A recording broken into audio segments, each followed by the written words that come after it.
रफी साहब ने मेरे लिए गाने इतनी अच्छी तरह गाए कि जिसका कोई हिसाब ही नहीं है। ऐसा लगता था कि मैं ही गाने गा रहा हूँ।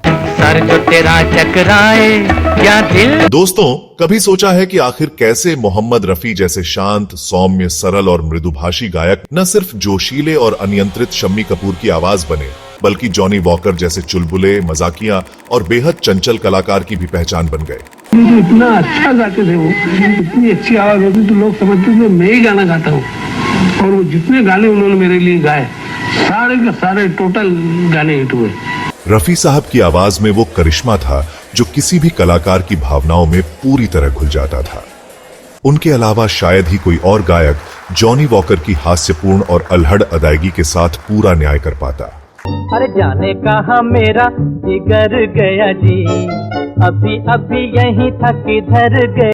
50 और 60 के दशक में जिस तरह जॉनी वॉकर ने अपने अभिनय से दर्शकों का दिल जीता, ठीक उसी तरह पर्दे के पीछे से मोहम्मद रफी ने अपनी आवाज से उनकी छवि को और निखार दिया। मैं बम्बई का बाबू, नाम मेरा अनजाना, इंग्लिश धुन में गाऊं मैं हिंदी। यही वजह थी कि उनके गाए गानों ने जॉनी वॉकर की सफलता में 4 चांद लगा दिए। कॉमेडियन जॉनी वॉकर रफी साहब के गायन के जबरदस्त प्रशंसक थे। है दिल है मुश्किल जीना यहाँ, जरा हट के जरा बच के, यह है बम्बई। वह इस हद तक उनकी आवाज पर भरोसा करते थे कि हर फिल्म में अपने ऊपर रफी साहब का गाया गाना रखवाने के लिए निर्माता निर्देशकों से विशेष आग्रह करते। लेकिन एक बार जब किसी फिल्म में उनके लिए रफी साहब के बजाय मन्ना डे से गाना गवाने का निर्णय लिया गया, तो उन्होंने इसे लेकर बड़ा हंगामा कर दिया।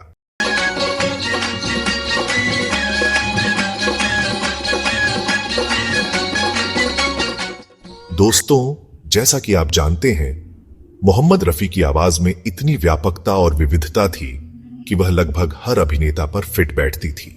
उनके कुछ अपवादों को छोड़ दें तो 50 और 60 के दशक के सभी छोटे बड़े अभिनेताओं के लिए उनकी आवाज एकदम सटीक बैठती थी। रफी साहब इतने समर्पित गायक थे कि जिन अभिनेताओं के लिए वह गाते थे, रिकॉर्डिंग से पहले उनसे मिलकर उनके किरदार को समझते थे ताकि अपनी आवाज को उनके अभिनय से पूरी तरह मेल खिला सकें। जब रफी साहब मेरे लिए गाते थे तो ऐसा लगता था कि मैं खुद गा रहा हूं। रफी साहब ने जितने भी गाने गाए मेरे लिए सब बहुत। रफी ने जॉनी वॉकर के लिए कई गाने गाए जिनकी लंबी सूची है। इन गानों को सुनते ही आप समझ जाएंगे कि पर्दे पर इन्हें निभाने वाला कोई और नहीं बल्कि जॉनी वॉकर ही हो सकते थे। कहीं बिल्डिंग, कहीं ट्राम में, कहीं मोटर, कहीं मिलता है यहाँ सब कुछ एक मिल। जब आप इन गानों पर जॉनी वॉकर की अदायगी देखेंगे तो गायक और अभिनेता की केमिस्ट्री देखकर आप भी दंग रह जाएंगे। अरे वाह वाह वाह वाह, ऐसा कैसा होगा, तोबा काय को करता, तोबा काय को करता, प्यार से डर। जॉनी वॉकर के लिए पहली बार मोहम्मद रफी ने साल 1954 में आई फिल्म आर पार में गाना गाया था। इस गाने में रफी साहब के साथ गीता दत्त ने अपनी आवाज दी थी। यही वो गीत था जिसने जॉनी वॉकर को दर्शकों का चहेता बना दिया। 1955 में आई गुरुदत्त और मधुबाला की फिल्म मिस्टर एंड मिसेस 55 में भी रफी साहब ने न सिर्फ गुरुदत्त बल्कि जॉनी वॉकर के लिए भी गाने गाए। इस फिल्म के गाने भी बेहद लोकप्रिय हुए थे। जाने कहाँ मेरा जिगर गया जी, अभी अभी यहीं था किधर। इसके बाद से तो ये परंपरा बन गई कि जिस फिल्म में जॉनी वॉकर होंगे उसमें रफी साहब का गाया हुआ एक गीत तो जरूर होगा। लेकिन 1962 में आई फिल्म बात एक रात की इस सिलसिले का अपवाद साबित हुई। इस फिल्म में देव आनंद और वहीदा रहमान मुख्य भूमिकाओं में थे और निर्देशक थे शंकर मुखर्जी। फिल्म के संगीतकार थे सचिन देव बर्मन, जिन्होंने कई बेहतरीन गाने दिए जिनमें न तुम हमें जानो और अकेला हूं मैं इस दुनिया में बेहद लोकप्रिय हुए। तुम हमें जानो न हम तुम्हें जानो, अकेला हूँ मैं इस दुनिया। लेकिन जब फिल्म में जॉनी वॉकर पर फिल्माई जाने वाली एक कव्वाली के लिए मन्ना डे को चुना गया तो जॉनी वॉकर ने इसका कड़ा विरोध किया। उन्होंने तुरंत बर्मन दा से मुलाकात की और कहा कि यह कव्वाली सिर्फ मोहम्मद रफी ही गाएंगे। लेकिन बर्मन दादा ने साफ कह दिया कि यह कव्वाली मन्ना डे ही गाएंगे। वह भी अपने फैसले पर अड़े थे और जॉनी वॉकर भी अपनी जिद पर अड़ गए। जब बात बढ़ गई तब मामला पहुंचा फिल्म के निर्देशक शंकर मुखर्जी के पास। उन्होंने भी सचिन देव बर्मन से कहा कि जॉनी वॉकर के लिए गाया गाना अगर मोहम्मद रफी गाते हैं तो वह हिट या सुपर हिट होता है, और वैसे में बेहतर यही है कि जॉनी वॉकर की बात मानकर इस गाने को मोहम्मद रफी से ही गवाया जाए। सचिन देव बर्मन और ओपी नैयर वैसे संगीतकार थे जिनके फैसले को बदलना मुश्किल था। सचिन देव बर्मन के मिजाज से सभी वाकिफ थे। एसडी बर्मन ने साफ तौर पर कह दिया था कि आप उस कव्वाली को किसी और गायक से गवा सकते हैं, लेकिन फिर म्यूजिक कंपोजर के रूप में आपको किसी और संगीतकार को लेना पड़ेगा। एसडी बर्मन के आगे किसी की नहीं चली और फिल्म में वह उस कव्वाली को मन्ना डे की आवाज में रिकॉर्ड कराया गया। अब नजारा मुझे किसने चिलमन से मारा। 2009 में प्रियंका दासगुप्ता ने मन्ना डे से इंटरव्यू किया था, जिसमें मन्ना डे ने कहा था कि उनके और रफी साहब के बीच कोई प्रतिस्पर्धा नहीं थी, और उन्होंने स्वीकार किया था कि रफी साहब गायकी के मामले में उनसे आगे थे।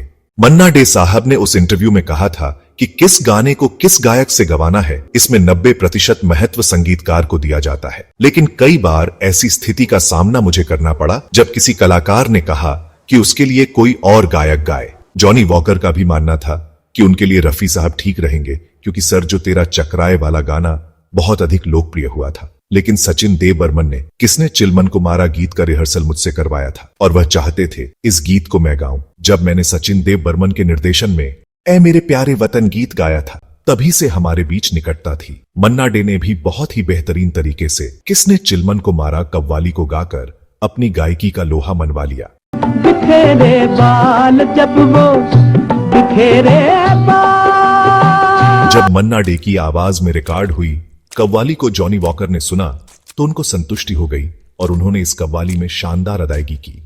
चले जब हाय चले जब नाज से जालिम। तो दोस्तों, ये थी मोहम्मद रफी और जॉनी वॉकर की अनमोल जोड़ी की एक शानदार कहानी।